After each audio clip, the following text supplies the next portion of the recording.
celluloid, and we're turning it into music and podcast for you.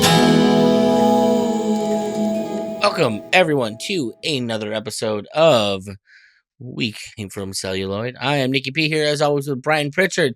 Today, we have with us a special guest, as I believe we're going to be doing more of moving forward. Brian, why don't you introduce us to what is, to me, I understand, a man, a myth, a legend from your past. So... Absolutely. I couldn't be more excited to get to spend some time with Joey Steele tonight. And in terms of the musical introduction of it all, I wanted you to weigh in just because I've known you to be associated with more than one project over the years. And I'm, which ones to you today in 2026 are the most active that you care about, Yeah, it's hard to keep track of my bands, whether they still exist or not. I don't even know sometimes if the band still exists. So it's a good question, Brian. Thanks for having me, guys. Yeah, so I'm in a bunch of bands and have been in a bunch of other bands that don't really play that much anymore, but actively, my band Cop Out, my band All Torn Up, and my band Bowhead are very active. So those three bands are very active. Some people might know me better from Skullcaster, which was not around for a very long time, but people know that band too. And I was in a bunch of other bands that no one cares about. All three of us, honestly, have that same situation. You know what I mean?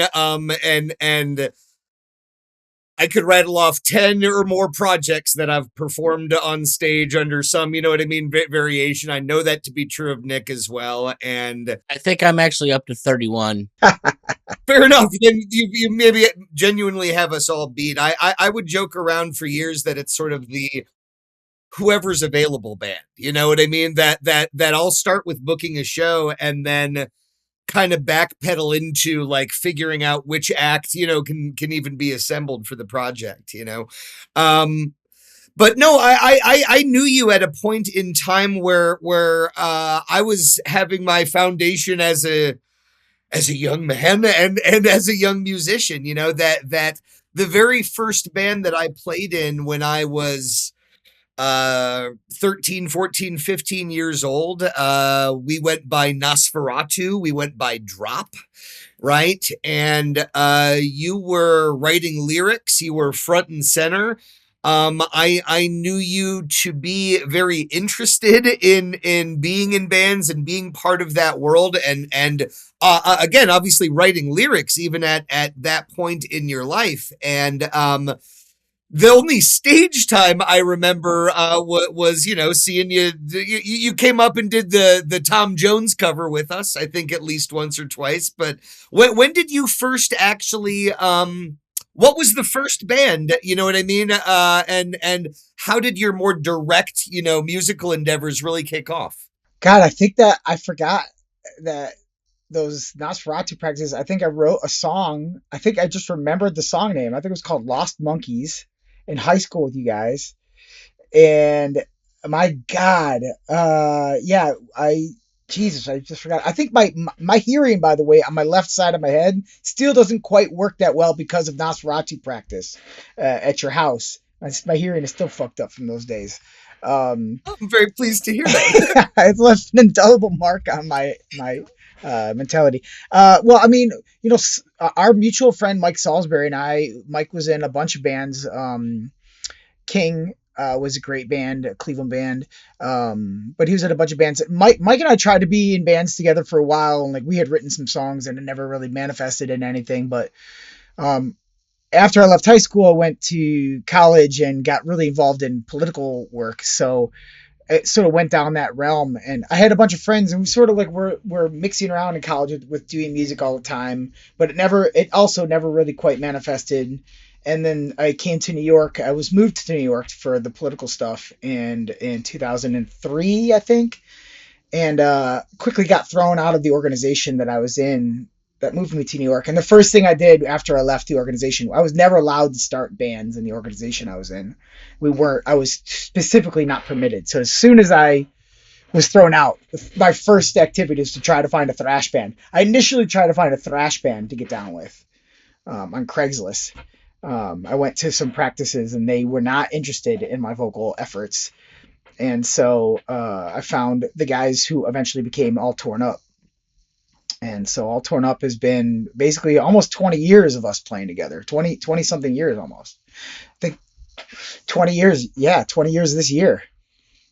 I'll play with those guys. Got it. So that was the first project, and it's exciting indeed to hear that one of the three that you mentioned was the original one. Is it the same assembly of people at this point, or has there been some rotation? The initial guy who pulled us all together actually was this dude. Oh, my internet says it's troublesome. So if you're having trouble with my internet, just let me know, Nick and Brian. This guy Mike pulled us together, and he was a total dud, and we lost him quickly. And then it was Soren, the drummer, and I got down, and then Cello, our guitar player. So it's been like the three of us always. It's been All Torn Up. And we had a little bit of change. We've changed bass players a couple times. Originally, we had a guy named Brian, and he then a new bass player named Philippe, and now we have Callum playing bass, and Jason Tanser has joined us. But it's basically always been the same guys. Bass players don't count anyways in most bands, so you're okay. Don't tell them though. It's the only thing they want to hear. That is one of the most common rotating slots for sure. So the Oh my God, Cop Out has had like 12 bass players, like 12 drummers. We've had so many bass players and drummers, it's insane. So All Torn Up, lyrically speaking, is it fair to say you were most driven by bringing the political advocacy side of your world into music? Was that a driving force, like from day one, or what was the mission, man? To me, music is community organizing. First and foremost, above everything else, above anything else, music is community organizing. And I think too many musicians resist that understanding, and I think it makes their music suffer. I think it makes their personality suffer. I think it makes their stage show suffer. I think it makes everything awful. I don't think you can be a real musician without understanding the role of community, and so a part of that is for me political. And so I'm a political beast. Everything I do is politics. So philosophically and politically, even our Nosferatu song, Lost Monkeys, was a political song as far as I'm considered. But it's like all philosophy and politics heavy-handed with that stuff. I don't know how to write otherwise. But I did some bands that weren't like explicitly direct politics. I had a band called The Will that was all about movies and VHS tapes. And we did like 30 songs about horror movies and like 30 songs about action movies and 30 songs about sci-fi movies. And they were just, but they were still really, really political. It was just like through a movie, So I ruined a lot of movies that way. Well, sure. Got it. No, I like the idea that, to your point, right? Music and live performance in particular is inherently a communal experience, right? And certainly, even in my corner of the world, I've enjoyed moments that felt like you had a scene, that felt like you had built a community. The like-mindedness of communities of people, it's interesting because people can be like-minded in ways that I think of like concentric circles. You know what I'm saying? That like people might have like 80% of things in common, but then there's this corner over here that isn't. I've always been excited about the ongoing dialogue. I love interacting with large groups of people, and music, of course, is a language unto itself, whether there's lyrics attached or not. Music is communication, right? Just sort of by itself, even. So it's exciting to see your passion, and you've obviously brought that to the forefront. Cop Out being, also a politically motivated band. What was the I say need for or idea in terms of what, you know, you're just trying to expand your palette as far as collaborators, or is what to you is the distinction between, I say, the mission of those two groups, for example? Yeah, that's a good question. I think, well, first of all, I don't agree with anybody. So, like, there's nobody I agree with politically, I think, in the world. So it's easy for me to be like, I don't really agree with anybody in the audience or in my bands or in my life or my partner or pretty much anybody. So, you know, like, I don't think it's really necessarily about agreeing or disagreeing. I think it's more about a connection. And that's why I think the music is the important part. The performance, the song, everything is about a connection. And if I think every musician who denies that that thing that they're creating is about a connection between them and someone else is something else. They're not a musician. They're just a masturbator, or I don't know what they are, but they're not really a musician. Music is about connecting people together. And so, You ever seen the movie The Commitments? no. It's a 90s movie about an Irish soul band over in Ireland. And there's a moment where the saxophone player in the band start getting a little too flowery with his solos in the during a set. And the manager's in the bathroom next to him is like, if you want to wank, use that thing in your hand, not your sax. Exactly. I mean, I think that's And it's just very that idea.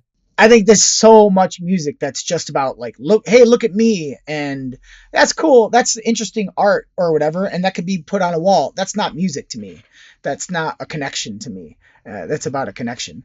But maybe I'm being short-sighted with those things. But like, you know, I've always tried to come at music with what is the connection I'm trying to make, and for me, the tone or the emotion or the feeling is like the thing by which I'm making that connection. And the connection in All Torn Up is anger.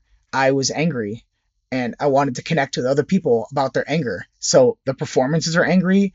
It's my angry side. There is not a lot of joy in that. There's just like fight, which is mostly who I am. And then with Cop Out, and that is like, you know, the guys in that band, we all disagree. I try to write lyrics that respect all of them and that respect our disagreements, not despite them, but because of them. So I really focus on those disagreements or issues or problems or whatever, for the most part. I'm sure they would say I don't, but and Cop Out, the Cop Out is the guitar player Al and I. It's our band together. And we met as community organizers, organizing a festival in New York called Punk Island, which is celebrating its 18th year this year. But we led Punk Island for over a decade together, and we met doing that stuff. And so it really is fun. It's just fun. The band is supposed to be fun. It's about singing along and having a good time, and in the resistance that we're doing, enjoying ourselves as we're resisting. That's not All Torn Up. There's some of that in All Torn Up now, but it gets muddled when it's too much. So to me, like, it has to be about the connection that you're reaching out for needs an emotional basis, not an intellectual one, but an emotional connection. You know, it's not about the ideas as much as it is the emotion. That's really I love the way you articulated that, and in listening to it, that light bulb is going off, right? That I'm going, yes, Cop Out very much has a playfulness to it, right? That you're hitting on subject matter that is weighty and important and is obviously meaningful to you. But I like the subversive, playful nature of a thing. There's a part of that always makes me smile. That's the fun sort of anarchic quality of fucking with people. You know what I mean? And I think that's a fun way to get a message across. Personally, I maybe a lame, you know, simplistic way of putting it when you say that the proverbial spoonful of sugar helps the medicine go down, right? That it's like a joyless environment, not that there's not room for it in the world, but I'm just saying for me as a consumer, is not the way I tend to want to receive my messages, even weighty and important messages. It's nice to have it with, you know, that the sense of playfulness, if nothing else, because even in the darkest of moments, time, stories, or whatever, I think it's really just necessary to find levity, or try to, you know, so yeah, I think it's interesting to see you have that distinction, and it does come across in the music. But I like both of them, but until you spelled it out. But I don't. It's not a. It's interesting because you came to back to this again. That you sort of mentioned it before, like. It's not about, I've never really thought of it as a crowd getting my message. Like, I've never thought about it as taking my message to the crowd. Because if it was just my message, it would be very, very different from what I'm singing about.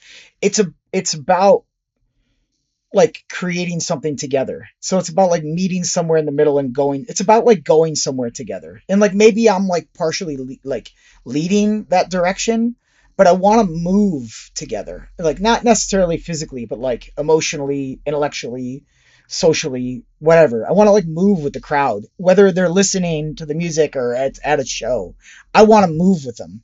And so like, yeah, like intellectually, I guess I wish more people engaged with my content.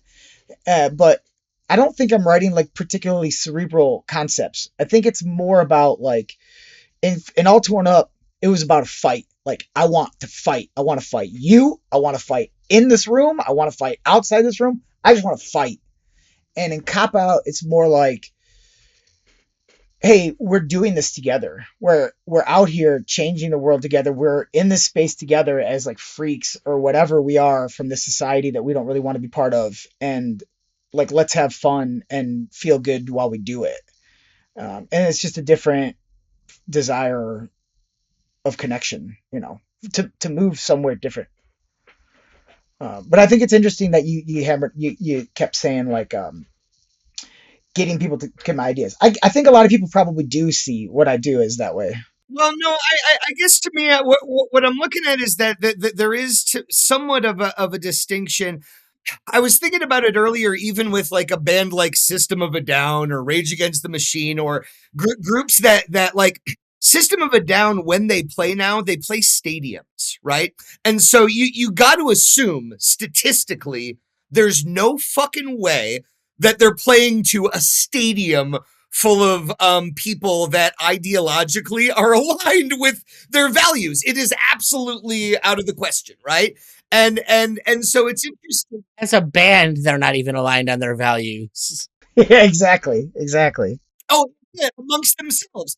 But that was actually interesting to hear you acknowledge that too, like where I feel stupid for not thinking of it, but it was like the idea that you're not on a unified front with your bandmates honestly hadn't occurred to me. You know what I mean? I'm sort of going like, yeah, indeed. I feel like if I look like at a band where the lyricist ultimately is enough of a ship's captain, right? That you certainly I would assume that nobody involved would be so dramatically at odds with it that they, you know what I mean? They couldn't stomach it, you know?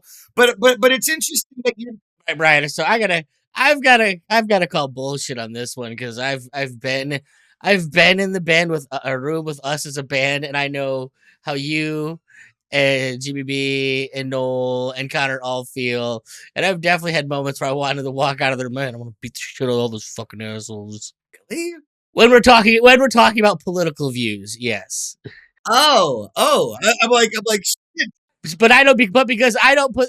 But because I don't. We don't put that on Front Street. We deal with emotional content that's not political in nature. So my point is like, no, that is absolutely completely separate from what we do as a band. Like what my viewpoints are, that kind of stuff. So it doesn't bleed in. So it's just it's amusing to be like, oh, how does it not kind of sneak into the lyrics and all there? It's like, well, we sometimes just choose what to put in there. No, just that I was saying these are acts where I felt like there was some intention of putting that message on Front Street, and to Nick's point, that's not what we're doing. So that's all. Yeah. What I'll step in here and also say is that, like, you clearly definitely come from the punk genre. Like, it is a very specific type of culture, and it's one of the things that I've always been fascinated with Brian at, is because I come from a punk scene back where I grew up, and like that's all of my introduction to performance and music was very much jumping around on stage, getting wild, fucking people throwing things at punk houses, dudes getting hit with instruments and shit like that. Is so for me, like when I get like really really heartfelt about music, I'm imagining a circle pit in somebody's fucking living room with like some dude with a duct tape together microphone on stage screaming his heart out. Like that's how I feel. But like for me, like the politics of it was always kind of incidental. I think at the time I took for granted that we all kind of had similar ideas. As I grew up, I was, oh wow, we all have really different ideas in this room. But for me, it's like there's that element of the pit, the circle pit. The one thing I will say is probably is not the healthiest of it. It was definitely a great place for young people to kind of come to grips with, say, masculine energy. However, if we look at it in the past, that definitely unfortunately swallowed up a lot of the room for female voices in those spaces, which I feel gross even saying to myself, but it's the truth. Like it's just growing up, it was not a place for that, for sure. But it's like, the whole punk thing. It's like I don't know. To me, there was an element of, like you said, we're all kind of fucking freaks here, and we're gonna try our best to be accepting of that. And I think most people go out of their waves or out of their way to not try and like make waves with the broader welcoming, the broader openness of like a scene. Now, granted, there are those bands that do absolutely the fucking opposite, and that is their way of being freaks. But not everybody is all the same when it comes to that. Well, I think I think we think of politics in like this really really narrow sense, like it's about like these explicit conscious ideas, and it is that, right? It is those things, but it is also how we treat each other, like just in our lives, in your band practice, in our interactions, in our gendered or genderless interactions, dancing at a show. All of that to me is politics, consciously or unconsciously. I want people to be more conscious about those things. I want to take it to there, and then I want to disagree, and then I want to change it. I don't necessarily care if they agree with me all, but I want them to be more conscious of how they're doing these interactions, think of them politically, and then hopefully get down with my worldview.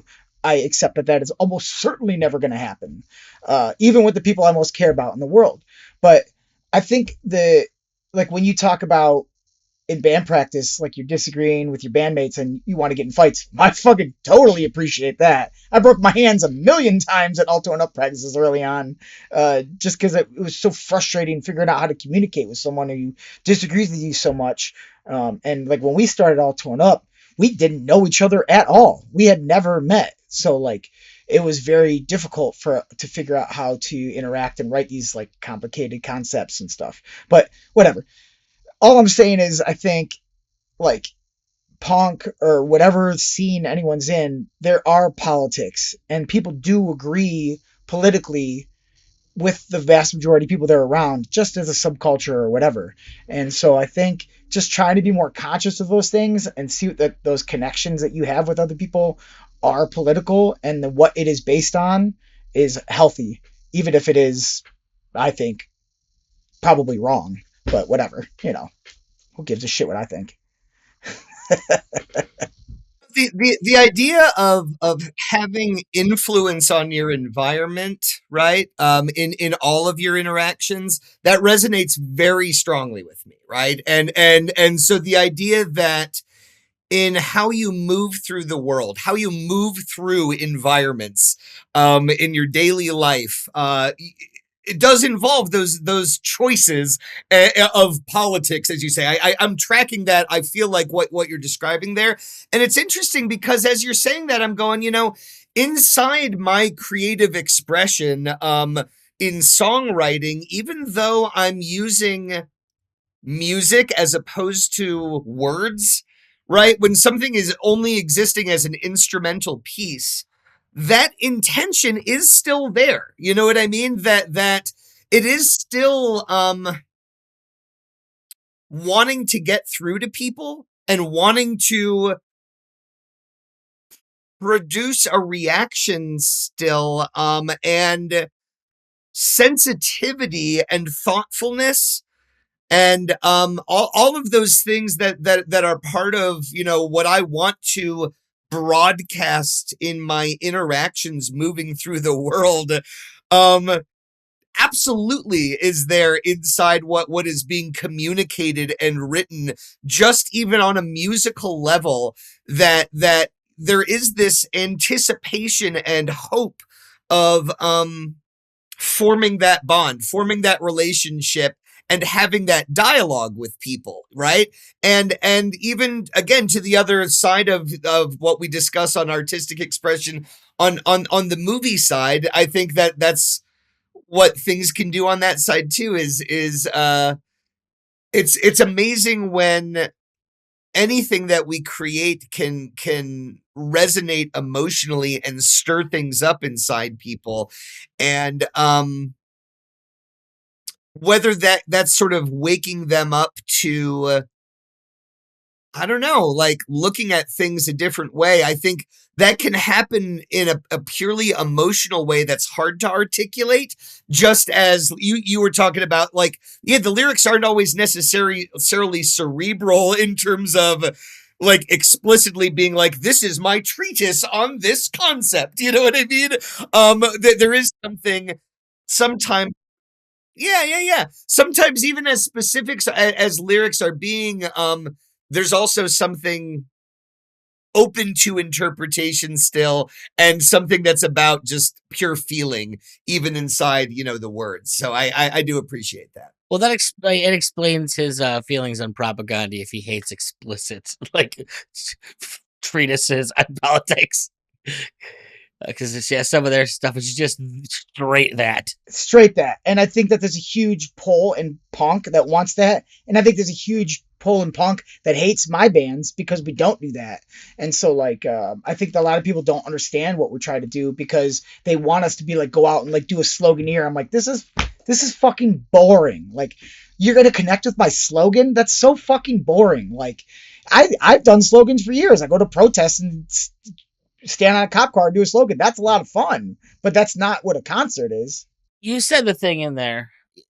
That I don't know if you'd articulate the same way I do, and it's about what I think. Certainly, where I come from academically, what we're always trying to do is slow down the moment between thought and action. Most people go through this is like where the NPC meme comes through. Is this idea that fucking people, they're so well societally trained that they don't have a moment between thought and action. They have just the response that they've been conditioned to have. Whereas if you can take just slow that process down a little bit, take a few moments to think, which it sounds like is a lot of what you want to do, is have people just take that minute, think of what the hell you're doing in response to the world around you, and maybe, just maybe, you'll act and be different than like you are. And you know, to me, when I think of the word woke, that's really what the word woke means to me, is the people that kind of understand that and accept it, and the people that don't. But that's a word that has a whole bunch of connotations to it now that are just kind of all bullshit, in my opinion. Yeah, I mean, I don't know. I'm certain everybody else thinks that I consider myself to be woke. I don't know. I've never used that term. I don't get it. But I think that I agree, Nick, with what you're saying as a concept. I appreciate that you're really hearing me. Although I want to like focus on that.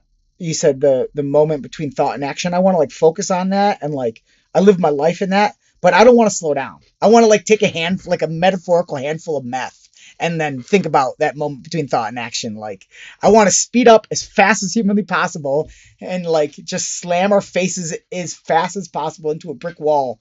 And as we do it, think about thought and action. And, you know, I think the greatest person to ever be born on American soil is Malcolm X. And I think one of the reasons he's the greatest person to ever be born in American soil is because when he went to prison, he really like took that moment to think about the relationship between thought and action, and he kept doing it, and as opposed to a lot of other people who get stuck on thought or stuck on action. Like, he kept doing both of those things, and like synthesizing it, or however you want to call it. Like, he had a method to like get himself out of being stuck on thought or stuck on action.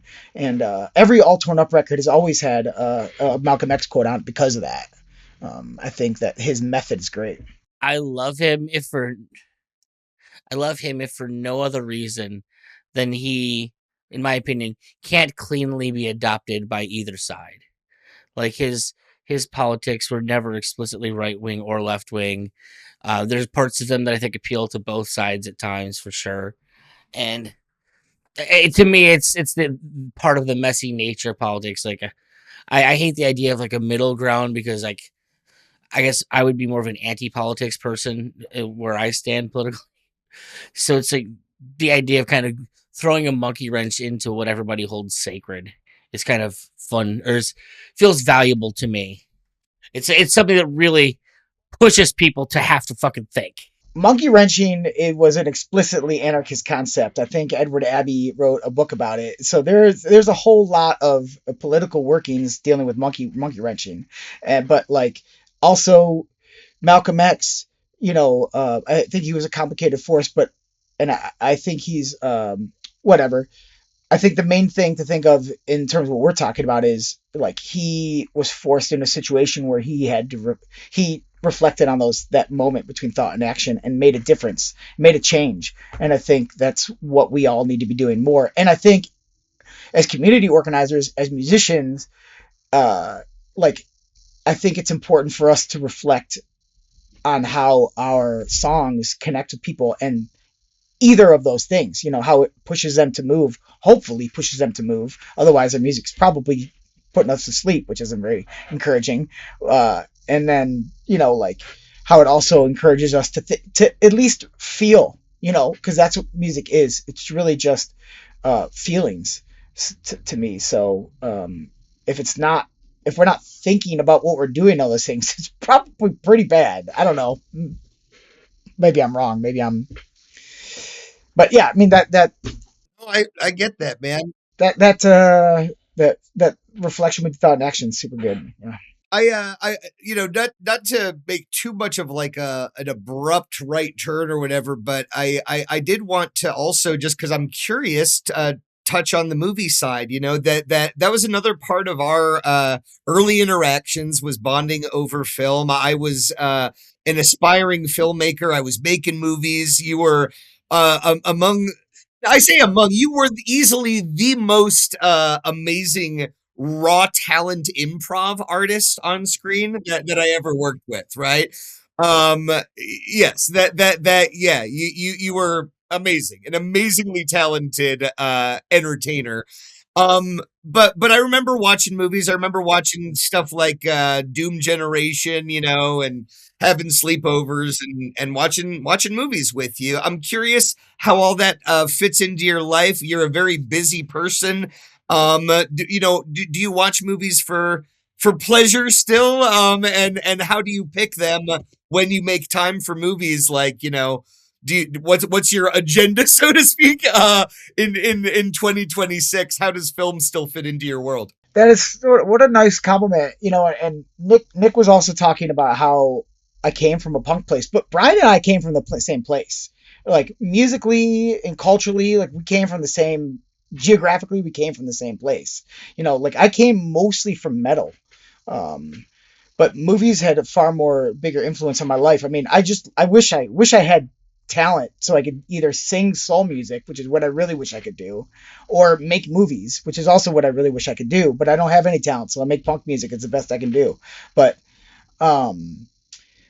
yeah, I mean, I fucking love movies. The only time I'm really happy, like my real joy, is just if I can just watch a movie, I just saw yeah, I mean, it's just like sitting down. What I did, I just turned 45 on Wednesday or whatever, and the only thing I wanted to do was I'm like, can I just watch a movie with my wife? That's the only thing I really wanted to do, Good for you.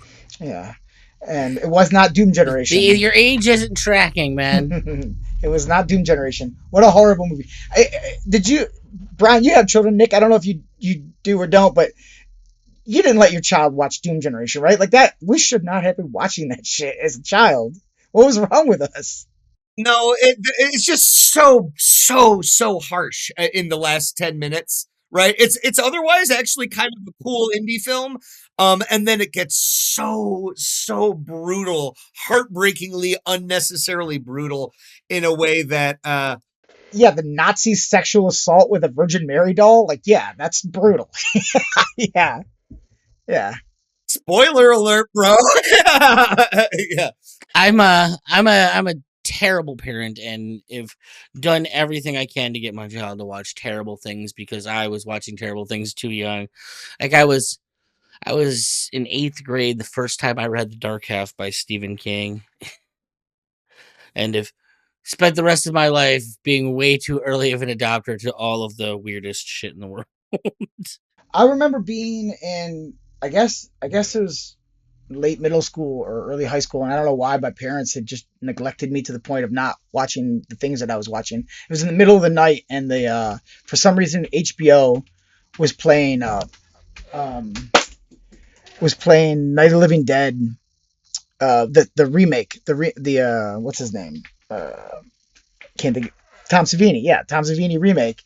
And I remember grabbing my notebook and just like immediately being like thrust into a political mindset of fascism and gender politics and race. And I'm like, I never had a course telling me these things or a we grew up in a conservative community. There was no one talking about this stuff. There was no one, I was in fucking like ninth grade, 8th grade, ninth grade uh, at the time. And I just like, that comes back to me all the time when I'm making music of just like, it wasn't heavy handed, full throttle choke of politics, but it was an entertaining film that like got you thinking about these dynamics in ways that made you feel about them.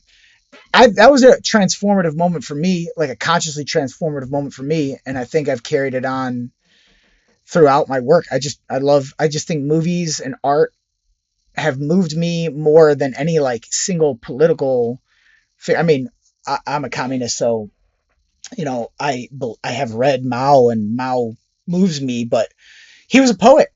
I mean, like, also, like, I just think that movies have the ability to do this in ways that like people don't want necessarily to let politics do that to them. As a young person, I would have been like, if someone be like, think about racism or think about sexism or think about homophobia, I probably would have like pushed back and be like, whoa, you're being real harsh, but like seeing that play out on a screen that Tom Savini was directing, I was like, oh yeah, I can see this. I get it. I see what's happening here.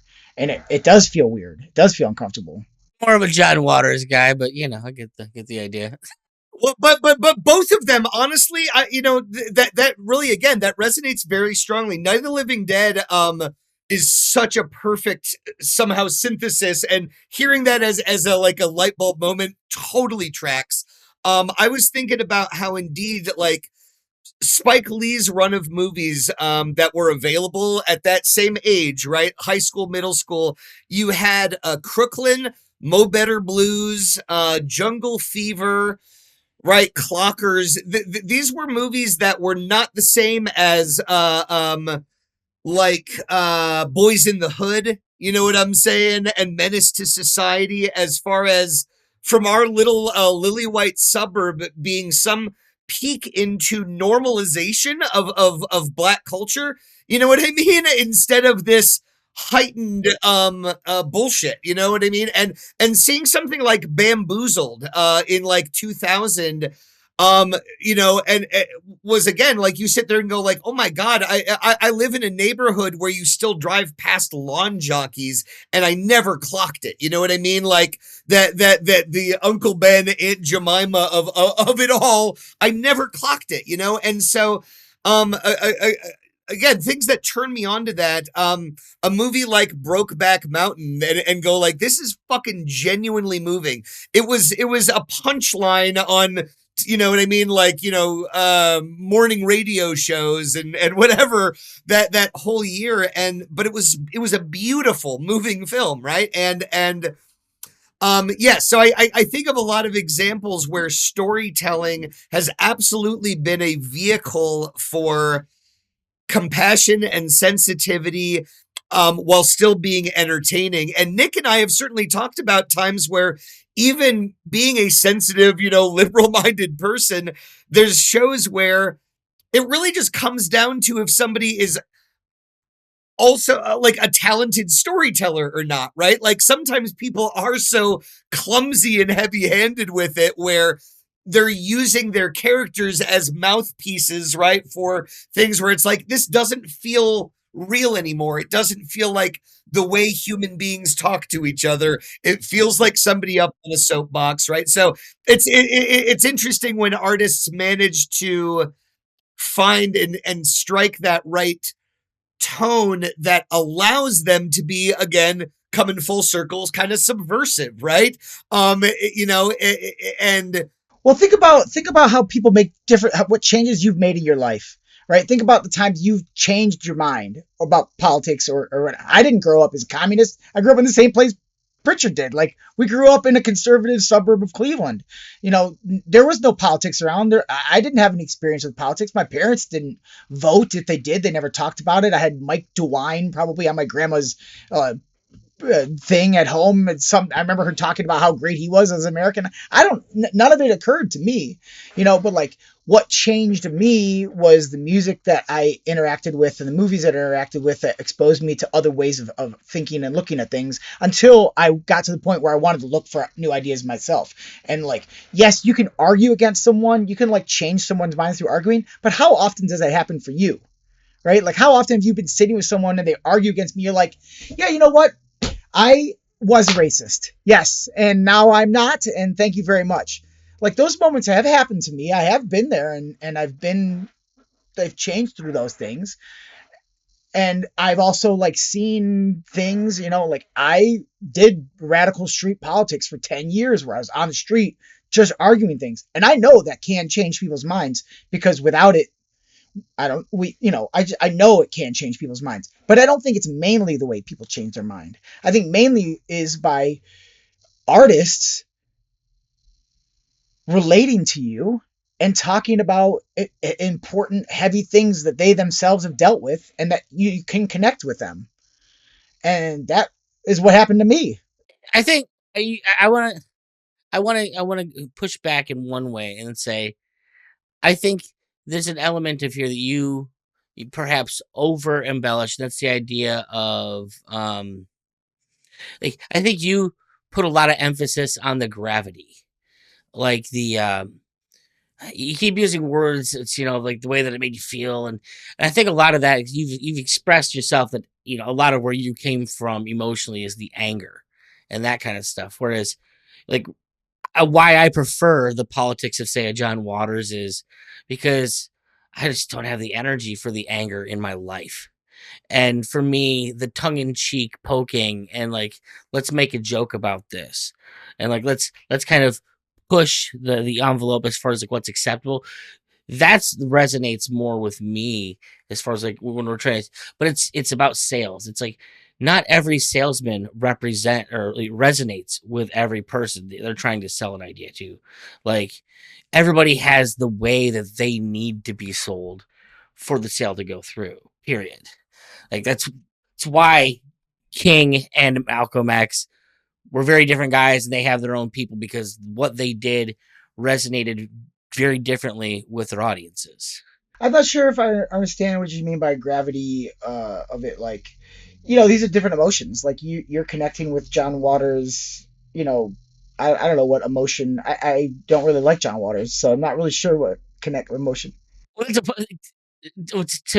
to me, like, it's the humor, it's the comedy that makes like his ideas accessible to me. And when you and maybe I'm inferring this just because of the language that you use, like, I feel like you have a very aggressive nature, and you kind of said it earlier when we first was talking, aggressive about the politics and about that. That's what resonates with you. So when you're the things that are like connecting with you, I feel like you almost put a little more emphasis on the things that like get in your face and force you to kind of deal with shit Sure. Hell yeah. as being the way to push things. But like if you do that to me, I'm gonna just completely shut down. Like, yeah, fuck you, guy. You're loud, angry, and I don't give a shit what you say. Sure. This is my point. Like, if you come at someone with these powers, I do think there is a point to this. Like, I believe in it. I don't think it is for everybody. I don't think I'm going to change everybody's minds. I'm not out here to try to change everybody's minds. I do think, though, I will bring these politics and these ideas to someone and smack them in the face with it. Sometimes literally, sometimes figuratively. And they'll go home and they'll be like, yo, fuck that piece of shit, fucking commie fag, fucking whatever the fuck, but they're going to think about it later. I guarantee it. 30 years I've been doing this. I know they're going to think about it later, whether they want to or not. And because a lot of those people have come back to me 20 years later and be like, I remember you saying that shit.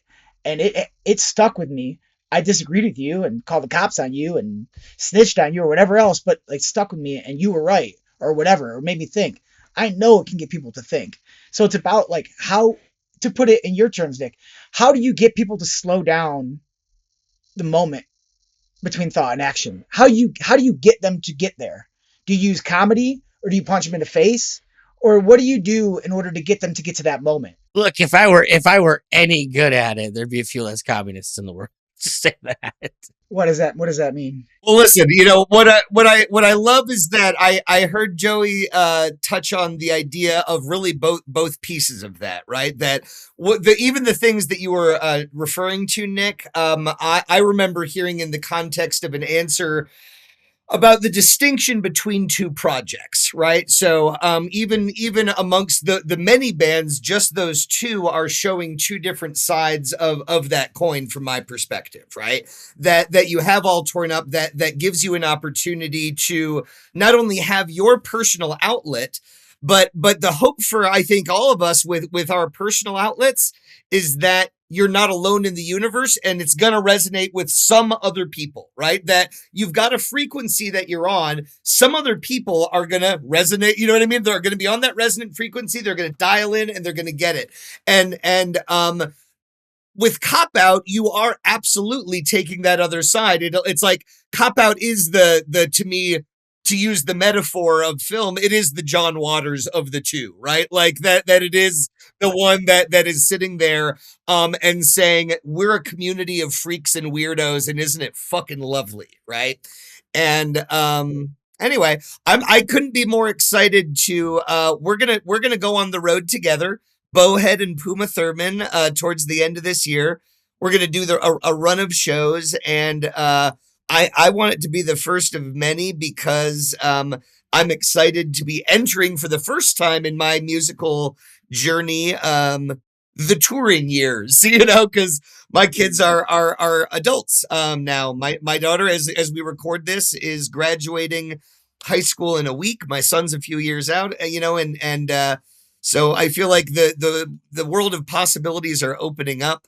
I'm excited and hopeful to have opportunities to collaborate with you, man, because I like being around you. I like the idea that we can have these discussions during those just hours of sitting around and waiting and doing stuff that tend to be part of booking shows. It would be really nice to have an opportunity to spend some time together and bullshit about all of the above, And Bowhead is a political. Everything I do is a political band. Bowhead's also like very much similarly in the same similar genre as you guys. It's heavier band and makes a lot more sense for us to be playing together, I think, than my other bands. And the lyrics are weird. I mean, they're just super weird. Like I get a chance in Bowhead to write the weirdest songs I've ever had a chance to do, and I love writing them. They're just like surreal.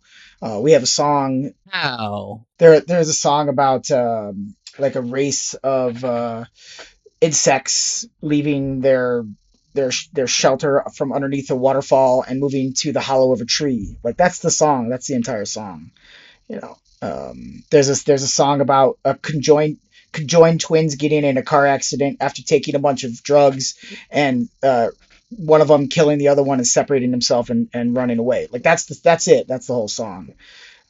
So I think, I love to. And I love the idea that like you might have specific intent around what you're trying to conjure up with either of those examples, but I love art that is open to me sitting there and going, ooh, what do I think that means with the twins? You know what I mean? Like Totally. I can't imagine what people think when they fucking hear that shit. Like, those songs are just totally off the charts. I have another song about being a Joshua Tree and watching fire roll down a mountain towards you. Like, I don't know what the fuck everybody else is hearing when they hear those songs, but to me, that's what that song's about.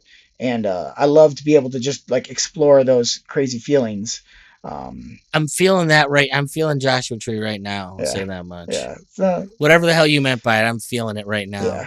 Yeah. When we have guests on, this is only the second time we've done, I like the idea that we would end the episode with anybody who's listening getting to hear an example of your work, So, is there a song that would be okay for us to, play us out on the episode with?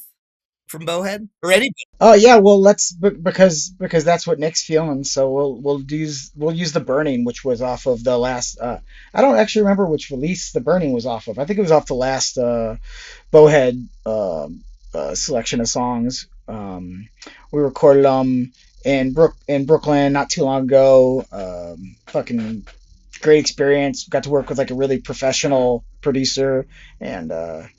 I mean, the song's just about the listener, being a Joshua tree with a grove of other Joshua trees, and the thoughts and feelings of watching the fire sort of like roll down a distant mountain and slowly engulf everything you've ever known. Sometimes it just feels that way.